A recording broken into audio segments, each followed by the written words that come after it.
What's going on, everybody? Welcome back. We're going to talk about these skill military guys, skilletary, S&M, whatever you guys want to call them. But I have the one and the only Wolverthor back on with me tonight. How's it going, man?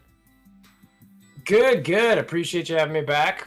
Yes. It's going well. How you doing? I'm doing pretty good. Last time you were on, we talked about symbiotes, T4's. That was like a 30-minute video. We just went on and on, talked about ISOs. It was a good video, though. People seem to enjoy watching it. So, yeah I was amazed to watch how many people actually stuck around for the whole 30 minutes. But we'll try to well, not. Maybe we were talking about decent stuff. Yeah, we'll try to not go for 30 minutes tonight. No guarantees, but we're going to talk about these skill military guys and these T4s because there's a big problem with these T4s on the 3 reworked characters.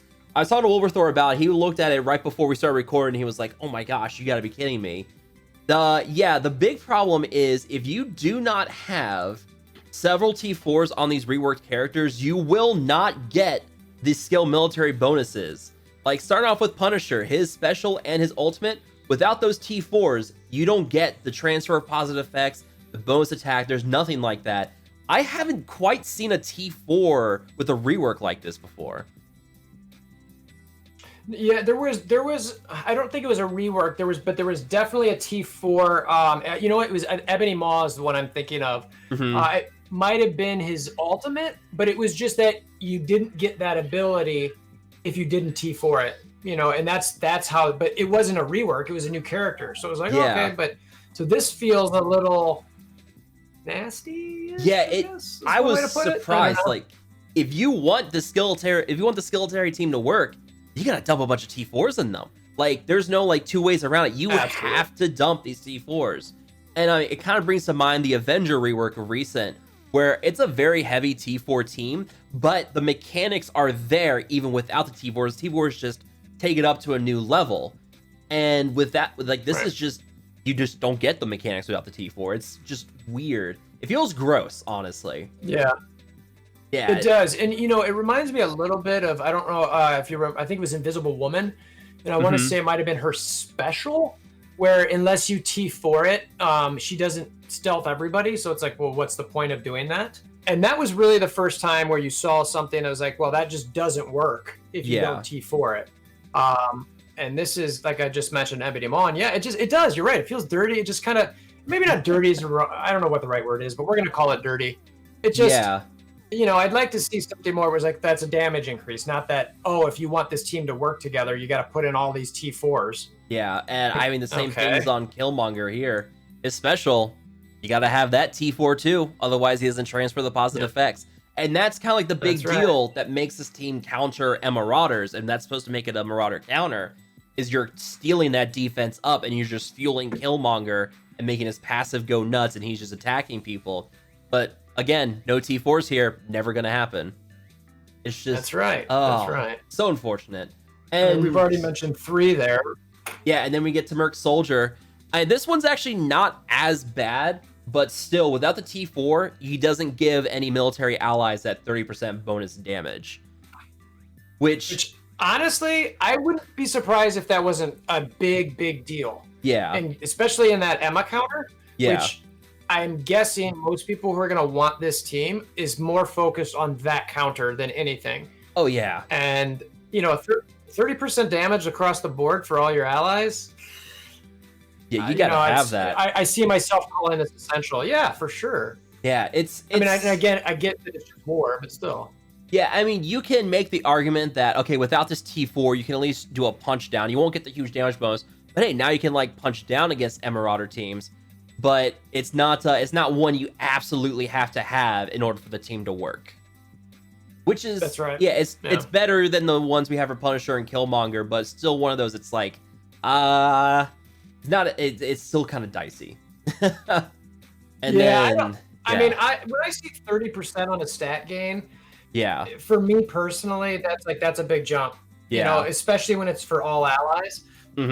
So I'm, I mean, to your point, like, yeah, you could punch down, but let's. How many Marauders are going to be smaller than this team that people are building up? Yeah, I mean, you're going to have to put like tier 13 on these guys. Exactly. you know, because everybody's T4 T'd at probably Emma and Sinister because they're using Dark Dimension. Yeah. And they've probably put Red Star promotion credits in them. So they're going to be big. So it's we'll see about the point being is there's a lot of T4s that you have to have for just the 3 rework characters, which we just talked about 5 off the bat. Yeah, you know, and that's without even looking at. We haven't even gotten to Red Guardian Elena yet either. For Red Guardian, the one T4 that you're definitely going to need if you want to make this a Marauder counter is going to be that passive T4, because that's what applies speed up to the skill military allies, and that's what allows allows Elena to go first. If you don't have this T4, you ain't countering Marauders. I didn't even notice that when we were talking off camera, but yeah, 1,000%. So, okay, so again, the team doesn't work. Yeah, I mean, look, it does, but not probably how most people want it to. Yeah, the other ones, I mean, the ultimate, it's 100% bonus damage, which isn't bad. I mean, he has a very low damage stat, so you can make the argument you don't really need that T4. Plus, the always applying ability blocks at level 6, so you don't have to worry about that. Iron Curtain, it gives a little more healing and clears 2 negative effects instead of 1 negative effect. So it's a decent supplementary T4. And then his basic is just bonus damage, so Yeah. Yeah, no, that's a good point. Yeah, so you could probably get away with just the 1. Yeah, you get away with the 1. Yeah,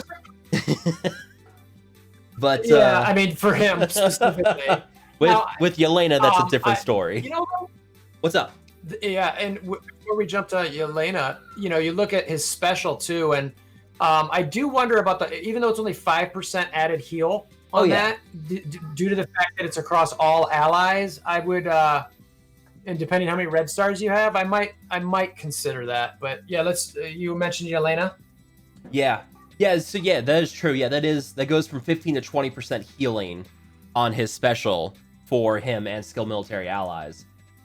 So there's that. But Elena. Oh man, you're gonna have to dump some T4s in Elena. Let's start with the passive. Lowers crit chance by additional 15% and gives her plus 50% bonus crit damage. That's a pretty important T4 right there, lowering that crit chance by 15%. It goes from 10 to 25%. Yep. That's a big one. Even more. Yeah, I think I know where you're going with this. No, go ahead. What you got? The next one is, in my mind, when I look at this, is the big one in the passive, because without it, it's just it doesn't. I mean, look, that's part of, again, the counter we're talking about is the Marauders. You're not. If you only have a 40, I mean, the T4 is to go from 40% chance to stop the non-attacked ability assist to 100% chance to have that. Again, assuming that you've got 4 skill military allies. Okay, that's a big. I mean, you want to stop. You want to stop Sabretooth. You want to stop Mystique on those non-assist abilities. Well, you don't have to go to level 5 for that. You only need level 4 for that. Level 5 is just lowering enemy crit chance by 15%. So what I'm seeing here on the MSF, or not the MSF, the Ultron bot says that the lower the T4 goes from up to a max of 40% to 100%. Is that, do they have that code? Do they have it coded wrong? They do, yeah, because level 2 lowers the chance for assist on non-attack by 10% per skilletary ally, and at level 4 it increases by another 15%. So at level 4 you get the 25% per skill military ally. So that Ultron bot. As Ultron bot seems like they may need to go and take a look at that. Wrong there. All right, I'm going to log into my game too to double check it. So if that's the case, then ignore what I said about needing this. I was confused when you were talking about that. I was like, I don't see that on the T4. Yeah, it's probably just the Ultron bot, and I'm just opening my game here as we're checking just to make sure for me as well. But yeah, I mean you're right. It's the Ultron bot. It just has it wrong there. Which I did find is an odd. I was like, why is that going to go from 40 to 100? That seems so if you keep this in the video, ignore what I said about the 40%. Oh, I'm throwing it in. Ultron bot, fix yourself. Yeah, I'll try. I'll have to talk to Z about that one. All right. Moving on. Das Vidania. This one you can pass on this one. I mean, the big thing is a additional 30% extra crit chance. A good supplementary T4, not by any means required. But then here you go, that special. Oh, you're gonna want that special T4.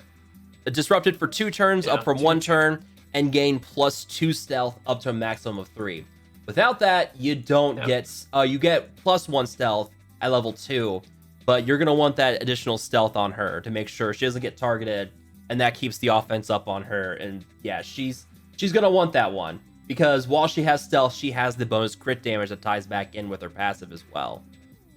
So yeah, you want to make sure. I wholeheartedly agree. Yeah, you want to make sure that, plus that disrupted for 2 turns, you need that, because without that, against the Marauder counter, she initially disrupts Strife, he taunts, it doesn't apply because disrupt, and then you start hammering someone else. By that point, if they fall below 50% health, then Strife taunts again, and you're SOL. You can't do anything.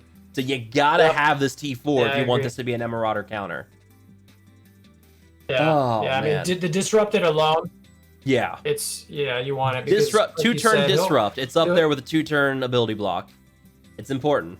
Yeah, because he goes so quick after her. That means the disrupt's gone. So that means you can't go over to Sinister or whoever, because he'll do the shield security type taunt. Yeah. When I first looked at the footage, I didn't quite comprehend what was going on, because I was like, I never really understood that you could have people go faster than Strife. So I just assumed Strife would just always go first because of the massive speed bar boost. So I was like, well, there's nothing in the speed bar boost for Elena. How is this working? It turns out it's just simple math. She just goes fast enough because of that speed up, which is what, 25% for speed up? I think speed up is 50% of their base speed. So I think her effective speed is 186 or something like that. Yeah, it's something ridiculous. Which I don't know how that translates to speed bar gain. I've never done the math on that, but yeah, whatever. There's a formula for it. I'd have to look up, and maybe I'll throw it here in the video. But yeah, there's a formula for it. I remember from the Galaxy Heroes days when we had like these characters with these pre-boosted speed bars and turn meters and stuff, and yeah, it was a mess. But yeah, then we get to Widow Strike, and this one I'm gonna say yes to getting this T4. If this character, guess why? Yeah, if this character, is it the guaranteed chance to transfer? Yes, yes, because it's only 50% chance without that T4. It's, oh man, I was really kind of hoping that they would guarantee it at level 4 for transfer 1, and the T4 level 7 would give it a 2 positive effect. No such luck. Like we said, you're gonna need to sing T4s into this team. Yeah, those are the T4s you like to see, so you can really, be smart about your resources and see if you really need it. But when they make the T4s where you like absolutely need it so that the ability works, where it works as well as it should, or you can count on it and take away the RNG, you're almost forced. And this reminds me with Punisher and Killmonger. Yeah, exactly. And this reminds me of the Mr. Fantastic special, 50% chance to stun. And it's like, well, okay, wait, you probably want that guaranteed stun. Hold on, I gotta look that up. Yeah, Mr. Fantastic special. Oh yeah, wow. Oh man. Funny story is I didn't upgrade that for the longest time, but I had. I'm a bit of a. Some people call me a hoarder, which I challenge. I think I'm just frugal and decide to be resourcefully, or what's the right way, like smart about how I spend my resources. Right. So, but anyway, I had a bunch, so I ended up recently upgrading that. Yeah. So yeah, it reminds me of that one. Yeah, so yeah, buyer beware. If you want this skeletal team, you're going to need 2 on Punisher, 1 on Killmonger. You're going to need at least 1 on Red Guardian. I'm going to say 2 on Elena, and you're going to want that passive on Merc Soldier. That's 8 T4s that you're going to want for this team. So plan ahead if you want this skeletal team, that you're going to need to drop a lot of T4s on them. And 100%. And that's before you even get to some of those basic ones you're talking about that are just nice damage boosts. Yeah. Yeah, I mean, it's kind of ridiculous. This is a very heavy T4 team that you have to invest in. If you want them to be the Marauder counter. If you don't want them to counter Marauders, don't have to worry about those T4s so much. But since this has pretty much been marketed as a Marauder counter, you're gonna need those T4s. So moving on, let's talk about fifth characters you can throw into this team, because a lot of people have been talking about this team, and there's a lot of hesitation to take Killmonger out of the Mercenaries and throw into this team, which is understandable. Mercs are a very strong team on their own. Killmonger fits in great there, especially if Shuri's on the team.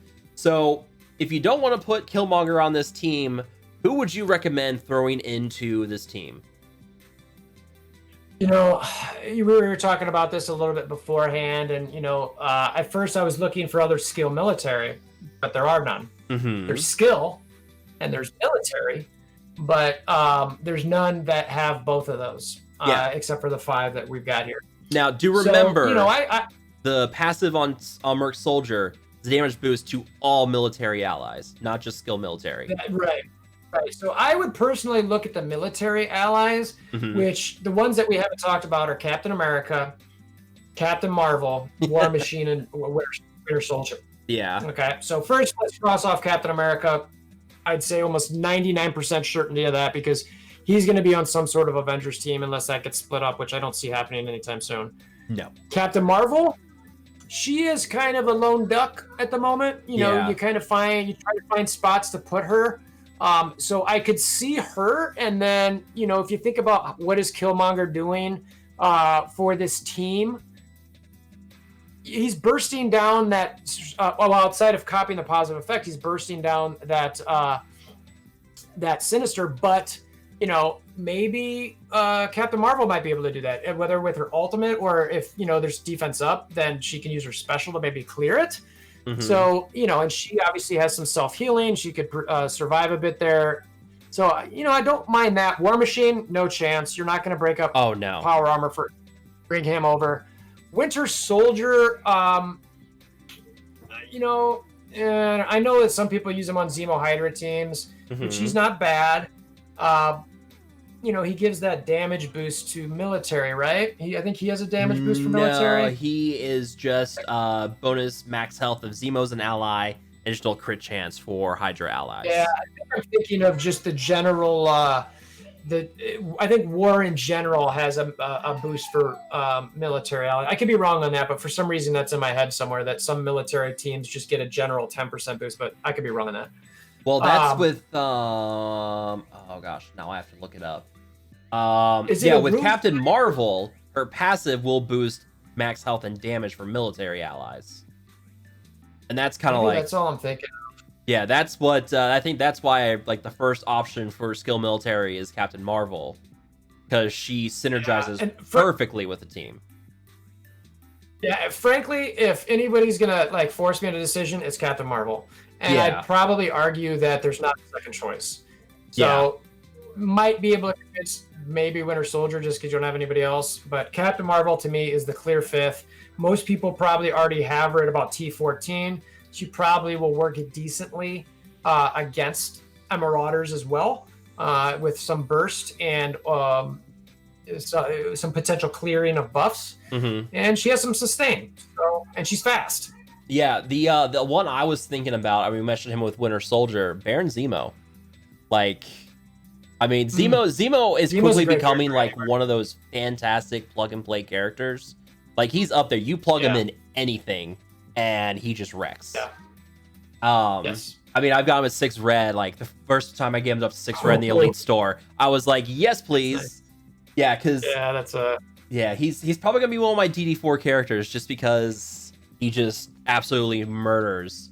I can at least get some guaranteed damage with him at the start of the fight. And that's the interesting part of this is that these two characters and potentially a Merc Soldier if you haven't built them up, and maybe even Punisher. I think my Punisher might be T9. I never really did much with the Defenders. I just skipped them way back when they were something because I was like, I don't know, I'm not gonna use them. And then they even with the buff that they had, I was already working on Guardians. Yeah. And there was never a reason for me to build them. So so you got a reason to use some skill gear now, but if you can, I don't know if you're going to T13, 14, any of the ones that we've talked about here for Dark Dimension, but you can't see it on my screen, but I'm staring at a T13 Punisher right now. Are you? Yeah, I've got one T4 on Punisher for his passive. Not going to get any use out of this team. No. What caused you to T13 Punisher? Just out of curiosity. Once this team came out, I was like, oh, this is gonna be awesome, get Punisher, because Punisher has one of the higher damage stats in the game. Oh yeah. His damage stat, he's sitting here, T13, 4/7, He's at 17,000 damage for me right now. That's pretty good. He's got a very decent damage stat.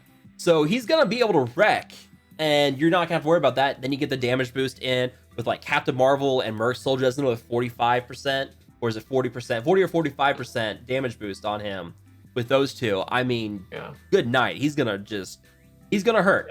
And yeah, I mean, that's why I did it for him, because I just know that him on the team with that kind of damage stat, he's just gonna hurt someone. Yeah, you're right. Yeah, I mean, I'm probably going to take Elena up to 13 to get that bonus focus to make sure that she can actually land the disrupt. This is my personal suggestion to you. Take it or leave it. Based on wanting to get into Dark Dimension 4's part of this, but before that, I personally have found the focus increase or the stat increase from T12 to T13 is not that great. Right. And so I've personally made the decision, I'm not taking anybody to T13 unless I'm taking them to T14. Okay. Because that to me is where the real gain in stat is. And if I'm going to commit SBCs to somebody, I'm going to commit them all the way to 14. Yeah. But that's just me. Like I totally understand that. Yeah, I mean, I have to reevaluate this. I gotta go on MSF.gg and look at the bonus stat increases between. How they kind of go up. Yeah, but yeah, I'll do that. Tell me what you think offline sometime. Yeah, I'll take a look at that. But see where you land there. But yeah, I mean, I'm curious. What are your Red Star targets for Guardian and Elena? You know, I have had some pretty bad Red Star luck. Pimtech, I think the highest I got was 3 on Ghost. I got none on Yellow Jacket. I got 1 on Stature. And I started opening some Red Stars today for Scattershot, and I think I got maybe 1 Red Star. So I'm pretty so my bar is pretty low right now. But normally with new characters, I'm always shooting for 4. Right. I will say that for originally when I was looking at Red Guardian, and I still need to do like an official character review on him, and check his MSF.gg stats, but I was hoping for some higher Red Stars on him just due to the fact that he has that heal based on max HP, and he's going to have some taunting, so I want him to be able to really resist, have some armor, and have a good base of health. Yeah. So I was hoping to have him at 5 or greater. Yeah. So, I mean, and again, we've been talking about the Emma counter, right? Yeah. So if we're talking about the Emma counter, in reality, the base, in my opinion, should be 5 or 6. If you really want to counter that. And I say that because so many people are going to have the Marauders at 5 or 6 Red Stars for the most part, that if you don't have the similar with these guys, it won't matter if you're T13 or not, because you don't have the Reds. Yeah, and when we were doing our Envoy videos, one thing I mentioned is he's got a very high armor stat. He's got about, when we were doing the video, he was at 4/7 tier 14. He had about 250,000 health and about 14,000 armor. Like he's very beefy in that regard, and he's got a high block chance because, just like Captain America. So he's gonna block a lot, and he's got a lot of armor to mitigate that damage. So high Red Stars on him, I think, is a very good idea. Yeah, and I'm looking at the stat sheet that I keep for the characters, and he ranks 26th in armor, 27th in health. So it's not 33rd in resistance. So he's got the stats there that you want, for as far as like a tanky type guy. Yeah, and plus he gives himself defense up at the start of the fight too. So yeah, he's like Drax on steroids, pretty much in that regard. Yeah, he really is. He really is. If Drax ever gets a rework, he needs to be like this. All right, well, I think we've gone on long enough here. We'll go ahead and wrap it up on this end, and make sure you go check out Wolverthor's channel. We're gonna be talking over there about the Battle Pass and the real-time arena and this whole mess. So make sure you go check out his channel for that video. Before we go, Wolverthor, I need you to say goodnight to all the gentle McMinions out there. Good night to all the gentle McMinions out there. Perfect. All right, well, that's going to be it for us, guys. Make sure to hit that like button, share, and subscribe. I'll see you guys next time.